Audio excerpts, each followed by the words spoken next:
Welcome to the show, everyone. It's the Crypto Lark. I'm super excited to have on today Forrest from the YouTube channel Hashoshi. Forrest, how's it going, man? It's going, living the dream. I'm happy to be here. Happy to have you on. Now, we're going to be talking about Cardano today. So I know a lot of Cardano fans out there Yep. have wanted the Cardano conversation to happen. So we're going to be talking about Cardano, the testnet, the mainnet, the token velocity, the academic method. We're going to also talk about Ethereum and if Cardano can actually supplant Ethereum and its Yep. current crown as the smart contract platform and a whole bunch of other fun stuff. So it's going to be a great conversation. Right And, on. and I think let's just dig straight in here for us and have go talk about the test net that we see actually running currently for Yep. Cardano, and of course the main net coming at some point in the future. We've seen so many delays, like Yeah. with many cryptocurrency projects, obviously. But what are your thoughts on the test net? Is the test net going well? And the speculation, when do you think we're going to see that main net coming out? Yeah, those are great questions. And I think you've seen, IOHK and the whole team over there shying away from giving hard deadlines because of how many times they've done that and then we've missed them, which is fine. I think it's probably an okay approach.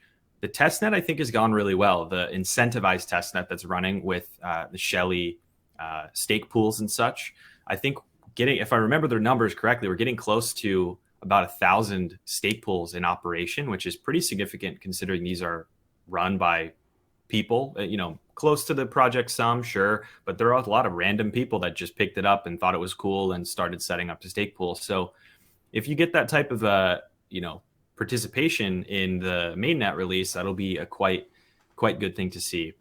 In terms of the mainnet release time and the release date, I mean, I know as well as anyone else that I don't know, but the reality is they have the Genesis block set up for their Haskell, which is the real implementation. I think the release candidate running sort of in like a private test net right now. So that means that the Shelley code is running and it's operating and they have the chain running.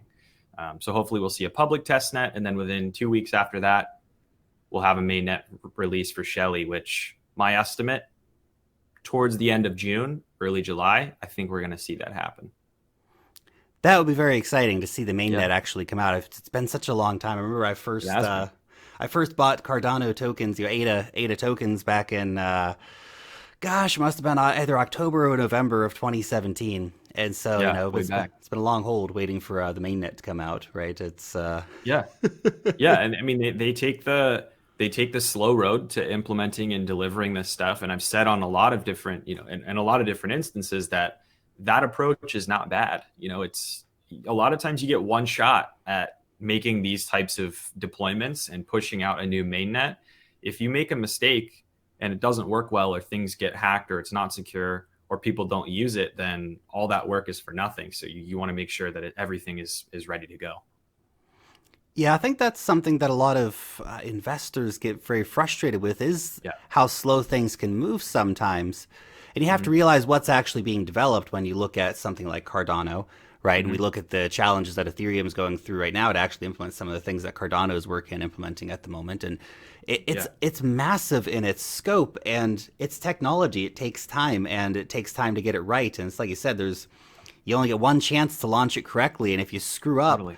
then that's it. That's it. Sorry. You're Yeah. yeah. Sorry for playing. Thanks again. Bye. Yeah, for sure. I mean, people get shaken, and especially when it's something so fundamental, like something that's like a consensus protocol, or it's a brand new mainnet protocol implementation that people have to upgrade their wallets, and it's really not backwards compatible. You can't just revert. People freak out if it's not working properly, and so it's important for it to work. And Ethereum is going through the same thing right now. They're being non-committal with dates. They're working really hard on ironing out bugs with proof of stake because it is not easy to make proof of stake secure. I don't think people understand how, I guess, fundamentally insecure proof of stake is in its raw format. Like there's a lot that goes into that psychologically to make users do the things that you want them to do and not do the wrong thing, which is form cartels and coalitions and allow exchanges to dominate everything. Like it's really hard. That's you bring up some excellent points there, and We've seen this play out with some networks where it just becomes a small cartel of extremely rich token holders, and they vote for each other to make sure they all stay in all power all the time. And that's a very, very difficult thing. So in terms of, I guess, trying to tech your way out of such a situation, what are some things that a network can actually do to try to say, hey, we're going to try to figure out a way for this to not happen, right? To put the game mechanics in at a technology level where it will incentivize people to do what we want them to do. Absolutely. Yeah. The weapon of choice is true randomness, which is really hard to achieve in computer science. And that's why people say, oh, just make, like a random number generator, roll the dice. But those things can be gamed, as we've seen in, Ethereum. A lot of organizations and companies were building smart contracts for gambling or for, just random games, right? Where they assigned a random person some sort of rights or privileges based on a pseudo random number that's, I guess, block height or block number. But it's very predictable. If you're a miner, you can guess that thing. You can figure out what it's going to be before it actually is. And so then that's not actual randomness. It's not true randomness. So they want to introduce that into the core protocol so that you don't have predictability in terms of who's going to be the next block maker, who's going to be a validator, who's going to get access to which slot. You're going to have a better chance if you have more ADA, or in Ethereum's case, more Ether locked up. But randomness is going to protect you from having that predictable cartel member sort of running the show. And that's the number one thing. There are a lot of levers that you can pull, but that's the main one, is randomness. Very, very interesting. Now, one thing that I think is probably going to be most exciting for a lot of people out there is how the token economics are really going to change for Cardano when we actually see the mainnet coming out. Because right now, Cardano is basically, you can send it from point A to point B, and that's about it, right? There's no staking. There's not really much else going on. There's no applications using Cardano or anything at the moment. So what are your thoughts on how that token velocity is going to form up once we see the mainnet go live and we actually see a wider array of people being able to access staking? Yeah, I mean, I think it's hard to quantify in terms of what we will actually see. But fundamentally, this is the first time where ADA is going to be used for something other than transactions, like you just said. And not only that, this is an opportunity now for ADA stakeholders, I guess you can call them, really, because if you own ADA, you believe, and right now it's speculative, you believe in where Cardano is going. Now it gives you the opportunity to actually contribute to the security of the network, to contribute and earn rewards for doing that, in terms of locking up in a stake pool or running a stake pool, what have you. And so you look at projects like Tezos, whose main use case right now, and the main reason why it is so popular, is because people are addicted to getting those rewards for baking their Tezzies, right? They love it. And I think the same thing's going to happen in the Cardano world with ADA. Even if in the short term, you don't see a ton of new utility, the utility in and of itself is going to be being able to stake and earn. People love that stuff. So I think it's good news. People do like making money. And it's really interesting. When you were talking earlier, I was thinking a lot of people have this, when they come into cryptocurrencies, they kind of don't realize that cryptocurrencies are fundamentally different from something like stocks, right? So in terms of, I was thinking about that in terms of technological development, right? You're actually looking at a giant computer network being developed that hopefully will get enough of a network effect that it will be relevant in the future, right? And when you buy tokens for that, you're hoping that these tokens will have value on that network in the future, but you don't have a stake in the company. You don't have equity necessarily in, you might have the tokens, but that's not necessarily worth anything. No direct link to the company, Yeah, that's exactly it. And I think that for a lot of people, being able to stake tokens really gives them that feeling like, okay, I'm really getting something for holding on to these tokens instead of just hopefully price go up in the future. So it's pretty interesting. Yeah, go ahead. Like looking at it like utility, you're investing in a commodity, like the fuel for a network. And if the network itself does not have users or value and doesn't solve a problem, that token is going to remain valueless. And so that's the thing. Like you're so right. You're not investing in a company or an organization, because ideally if it's structured properly, that cryptocurrency should not be tied to that company and its existence. And if it is, you have a problem, right? So I think it's hard to think that way because we've never had something like this in most of our lifetimes in terms of investing. In terms of solving a problem, is there? We look at Cardano, right? And there's so many Yep. blockchains out there right now. Algorand's got their mainnet out, and there's Hashgraph and Zilliqa and So many, yeah. 300 more down the list. Um, Yeah. do you think Cardano really has the chance to stand out? And if so, what is the innovations that you see that are going to make Cardano be that, like, oh, this one's really something special. This is so unique compared to the others that, everyone's got to flock to it and use it. Hmm.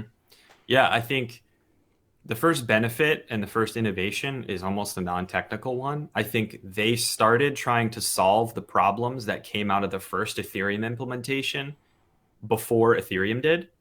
And so I think that they were able to do a lot of research and start this like formally verified academic style research project that was redesigning a better Ethereum, right? And that was the whole idea behind Cardano in the first place. And now they're to the point where they said, we've got to go and redo the virtual machine. That's a big thing. We want to redo smart contract execution. That's a game changer. I think that's the biggest thing that people aren't talking about is Goguen, because everyone likes staking and everyone likes this, making money thing. But their stuff with Plutus, their smart contract language, and their new virtual machine that hopefully is going to come the end of this year, that's the biggest win. And that's the thing that's going to set it apart from Ethereum, because it's a whole new different tool set for developers to work with, and hundreds of thousands strong Haskell developer community out there can easily jump right in and do stuff day one without having to learn a new language like Solidity. It's all going to feel at home for them. So that's a big one. And if they niche down a little more and say, hey, we're going to go for all these really deterministic use cases like financial services, right? Deterministic is same inputs, always get the same outputs. You like that in computer science, again, because it's predictable. If they niche down and go that route, I don't see why they can't take market share from Ethereum that's starting to go in a totally different direction, which is like true DeFi, like no custodians and like all these flash loan things.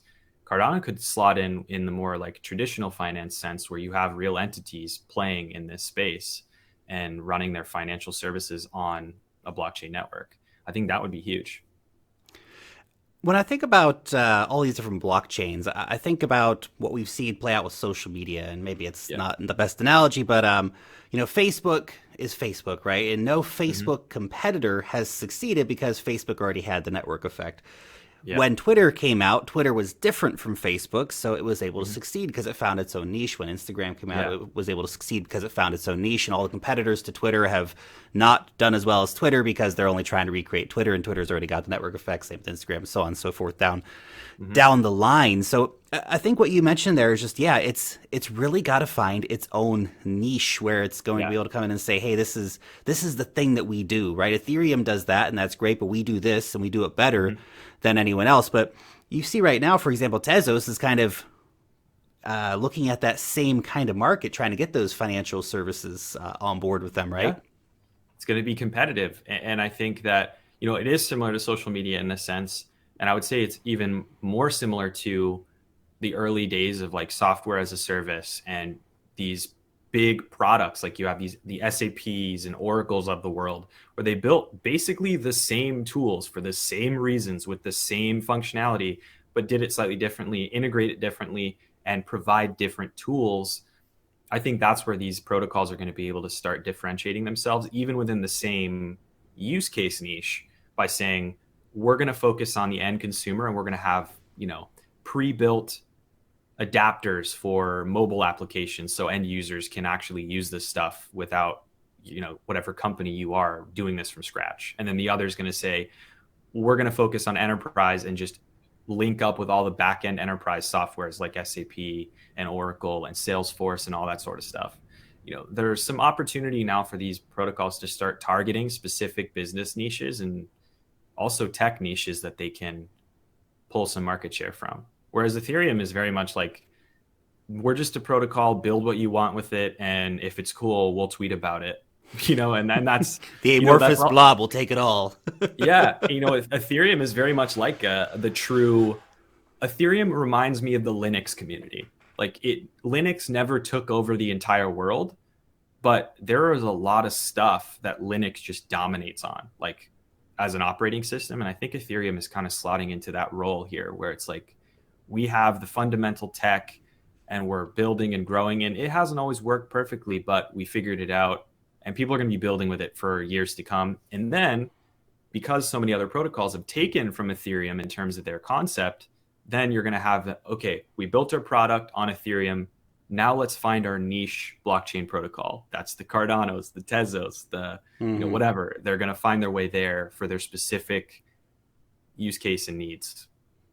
That's my vision. I may be totally wrong, but who knows? We're just dudes talking about cryptocurrencies on the internet. I mean, it's keep something for everyone to keep in mind out there. Something interesting you brought up too that I wanted to expand on a little bit more is actually the idea of the different coding languages and things like this. And it's like you said, people get really excited about the idea. We're going to make money, get rewards, right? But your rewards will be worth nothing because you're getting paid in a cryptocurrency for that staking. And I've talked about this with different staking networks. Like, oh yeah, it's great if you get 15% or whatever, or 5% on this random cryptocurrency, but nobody wants it. It's totally worthless. There's zero value. There's no reason for people to go out and buy this cryptocurrency. Whereas with actually seeing things developed on it, that creates token velocity, that actually people want to buy this, to build things, to use applications and all these different things. And it's interesting because Cardano chose to use Haskell, right? Yes. And so that already had a developer community behind it. But what we've seen with Ethereum, and this is kind of where the question's going, is we've seen Solidity become a big language in terms of development. And so more and more people have been learning Solidity and moving on board with that. And actually the Ethereum WebAssembly update, whenever that happens, could be a couple of years. A couple of years probably, But that's going to introduce new coding languages as well. So I think C and C++ and maybe Rust. Python, Viper. So there you go. So there you go. So that's going to make Ethereum essentially much more competitive. And then it almost seemed that Cardano is the weird niche guys only using Haskell, whereas Ethereum is going to have all these languages available. Yeah. I mean, I think that, again, if you have a competent virtual machine team, you can integrate new scripting languages. Like, you have Aeon, which is now rebranded, to something else. But they went the Java route and said, we're going to take advantage of the millions of Java developers that are out there and niche down. I think in that regard, it's an okay move for a smaller network that has less going for it, because if you target one group of people, it's very likely you can get them to build stuff and then you can expand from there. Whereas Ethereum now is limited by people who just hate Solidity and don't want to touch it. I follow because that's my day job. Like, that's what I do every day, And I love it and I hate it at the same time, because you can build a lot with it. It's cool. It's grown like exponentially. It's so much better than it used to be. And the tools are bar none better than any other network out there for building things on Ethereum. And that's why people stay. But from an operations perspective, when you go to actually ship it and you actually go to put it into mainnet or, production, as we like to say, that's when you start to lose sleep, because you're like, I know that the code works. I know that it looks right. And we may have even gotten it audited by a third party who's like a master with Solidity. Mm-hmm. And it can still get broken. It can still get hacked, because there are just trapdoors that you can't see and you can't find. And then someone finds it and you're like, oh, well, now we know, but at that point it's too late. And you see this with DeFi, Taylor Monahan. I mean, she's always talking about this stuff. Like, when are we going to learn that nothing is unhackable in the first place? And it's even more true now when we're talking about Solidity and the stuff that's going out there live, where your code is basically public. Mm-hmm. It's something people need to think about. Oh, absolutely. Especially with decentralized finance, you have to realize that there are lots of risks remain. I saw a story the other day. I think it was a platform called Hedgic, and basically they had their code audited. So they had thought that everything was okay, but actually the code auditors missed an S on one of the lines of code, and that meant that there was a bug that basically, when certain options expired, that $30,000 worth of Ethereum is now gone forever. So it's just locked away in some wallet that you no longer have access to. Yeah. I mean, even if you're doing like apps with just with information, like it's like a data, like digital identity storage or something like that, it's not money, but people still get pissed off if it breaks because that's their information. Now the app doesn't work, and so it's important across the board for these things to get found out. And it's just not that easy, It's just not that easy. So, I mean, having a language, I think of languages like Python and languages like Haskell. I won't dive deeply into tech, so don't worry, don't click away. But they're like languages that give you some training wheels in terms of not giving you so much room to make stupid mistakes because it's like they're formal instructions. The computer knows what you want it to do already. You're just kind of putting it in the right order, and everything's predictable, and it just makes sense. Whereas Solidity is like this Wild West language where you can do basically anything, but you can also blow things up in a million different ways. Yeah, and we've seen that happen a lot of times. A lot of times. Yeah. And I think the confusion that a lot of people think when they see these kind of bugs and different hacks and things happen is that it's not Ethereum that's being hacked. I think a lot of people hear something blah blah blah Ethereum. They're like, no, it's an application that developers came in, they built an application on top of the Ethereum network, and they made a mistake when coding that. And it's like you said, it's because Solidity offers more challenges for developers, whereas you have these more established languages that use these more formal procedures to make mistakes like this less likely to happen. Yeah, the more freedom you have, the more likely you are to find yourself in a position where you have coded yourself into a corner and there's a bug in there because people use things differently than you'd ever imagine. As you're developing software, you know exactly what the use case is and what the user should be doing, but then you give it to the user, and the reason you have user acceptance testing is you have the user and they use it completely differently than you thought they would. And so then you have to go back to the drawing board and fix it. But unfortunately, in Ethereum and in Solidity and in all blockchains for that matter, you don't always have the native ability to just upgrade your code and fix it. It's there and it's there to stay. So there you go. The next question I have here for you is Ethereum has this commitment to get 1 million developers building on top of Ethereum. Obviously, they're quite a way away from that at the moment, but it's a nice idea, right, to try and really incentivize. Yeah, exactly. And I think when we do see WebAssembly come out at some point in the future, that will probably get even more people potentially on board. But the question I have for you is, do you think that Ethereum has already won the network effect game? Will every other blockchain, whether it be Cardano or Tezos or anyone else, will they always just be second fiddle to Ethereum's general awesomeness? Yeah, that's a great question. I think a lot of it's going to depend on, like, if Ethereum,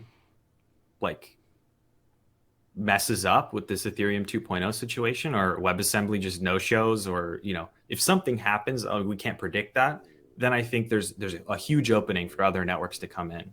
But I think irregardless, I think the future really does look like Ethereum being an incubator for a lot of ideas, because you can rapidly prototype and put something out and get people to use it because they have so many users, so many developers, and it's way cheaper right now to hire a, entry-level Solidity developer who's taken some courses and they can get it started and then hire an auditor and really get it across the finish line than it is for you to sit there and not release your product and wait for one of these other protocols to catch up so you can launch. A lot of companies are just launching it now, getting users, and then later they can migrate. The Loom network with Crypto Zombies, that game, they started on Ethereum, they got a huge following, they built some great products, and then they realized this doesn't work for us. We know what we need, we're going to build our own thing. And they have the Loom network now to help their game scale. And I think you're going to see that same thing happen. People will still incubate on Ethereum, they'll get users, they'll build it out, and then they'll find a niche chain that has a specific avenue and specific parameters that work for their app, and then that's what'll happen.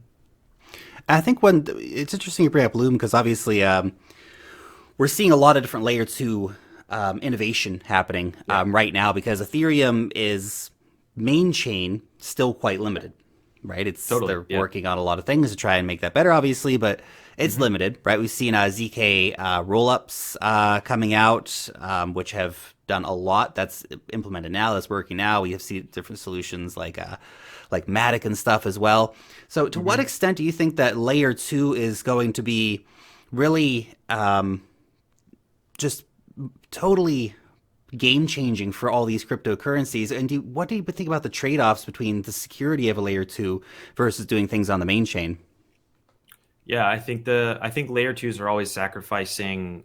You always sacrifice something. You know, it's the same thing that I say about, you know, the block size debate and all that. It's a give and take. It's not as simple as just flipping a switch and now you're more scalable. You're giving up the slowness that is the main chain, but the high security and finality that is the main chain for something faster that's on the layer two. It's also a wider attack surface. There's more places where hackers and other malicious entities can go to mess something up and to steal stuff. So that's another point. But I think layer twos are always going to be around, and they're always going to be important for settling transactions of digital assets and of actual value, you know, whether that be cryptocurrency or whatever else, fast between known entities where parties really trust and know each other, and then reconciling that in one transaction with multiple line items on chain. Like, I think that's going to exist forever, because quite frankly, it just doesn't make sense to do that on chain all the time. So there will be more ways to do that securely. And I know Lightning has gotten some flack, some of the implementations of Lightning, because people think Lightning is one thing. It's actually like a bunch of things. It's a bunch of different protocols, and they're all trying to do the same thing. You know, all of these have security flaws and issues that are going to have to get resolved before it's ready for, you know, moving billions of dollars a year, you know. And I think that's a good point to bring up, is that it's still so early for really everything in cryptocurrency, but particularly layer two scaling solutions. They're particularly new technologies. I mean, Lightning has really only existed in a functional state for about a year and a half approximately. I mean, all the layer two stuff we're seeing coming out for Ethereum now, it's 6 months old, if even, you know, so it's really new technology. For sure, yeah, and it's another layer, pun intended, of protocol wars, where you're going to have a bunch of people that are trying to do the exact same thing, and we might see multiple survive and each serve different, you know, use cases, or we might find one that's like the protocol that works with this blockchain network and they survive. It's really hard to say, but a lot of people are duking it out for layer twos right now as well, for sure. And of course, Ethereum, when it gets sharding implemented, sharding is expected to bring massive scalability to Ethereum at the core layer, right? So at the base layer of the chain, instead of having to go to layer two. So that would actually bring it up to the kind of levels where we could see real, you know, almost like Visa kind of levels with really a very highly decentralized network. So I guess my final question here for you for today: Ethereum 2.0, it's coming at some point, right? Do you think that they're going to be successful in their deployment of Ethereum 2.0? Do you think that we're actually going to see a delivery on all the promises of Ethereum 2.0? I think we're going to see delivery on all the promises of Ethereum 2.0. I'm not sold or positive that we're going to see the delivery of these things on the timeline that people think we will.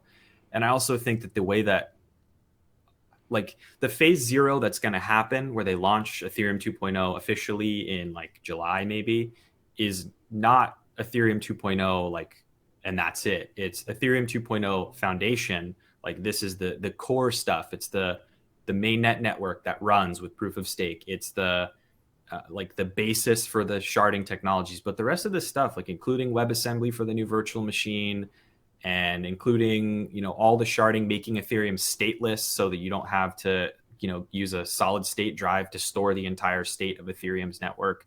Like, all this stuff, not easy to build, not easy to do. It's going to take time. And I hope people are ready to be patient on that, because I think it'll come, but it'll be a while, personally. It's a waiting game, guys. It's a waiting game. Yeah. Good tech doesn't happen overnight. That's for sure. And I mean, look, for all the people that have, you know, you have Ether, and, you know, or you have ADA or whatever, like, of course you want things to come out because you think it's good for what you hold. I'll tell you what's really bad for what you hold is if they botch it and it blows up and it doesn't work, expect that to be worth nada. So you'd rather them do it right than do it fast. Just my 2 cents. That's right. Well, I mean, I don't know what the market cap of Ethereum is at right now. Let's just throw a number out there, $20 billion. If they break it and they screw it up, that's $20 billion worth of lost value, just gone. Same with Cardano. Cardano's probably what, a 2 billion or something right now. Market cap again. It's a massive risk if they screw it up. For sure, but I would argue the stakes are exponentially higher for Ethereum, because if they mess up and Ethereum like people lose faith in Ethereum and they yank Ether. Mm-hmm. That destroys every ERC20 project on planet Earth. Yep. Some will survive because they'll move somewhere else, but there's a lot riding on Ethereum not messing this up, and that's why it's taken so long, because it's already a hard problem as it is. But if they mess up, they destroy countless other companies, and I don't think they want to do that, obviously. That's right. They would take a lot of people down with them if they screwed up. Yeah.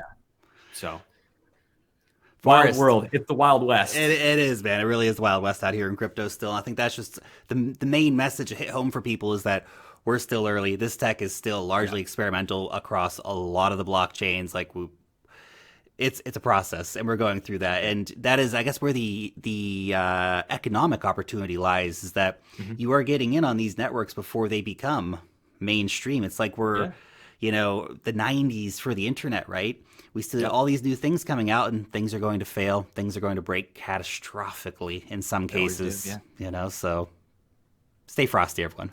Forrest, thank you so much for coming on, man. It's been a great chat. I hope everyone really enjoyed it. A more tech-focused chat, talking about some of these different things that I don't always talk about on the channel. So awesome, man. Thank you so much for coming on. Yeah, absolutely. Thanks for having me. I really appreciate it, and hope everyone has a fantastic rest of your week/weekend. Thank you.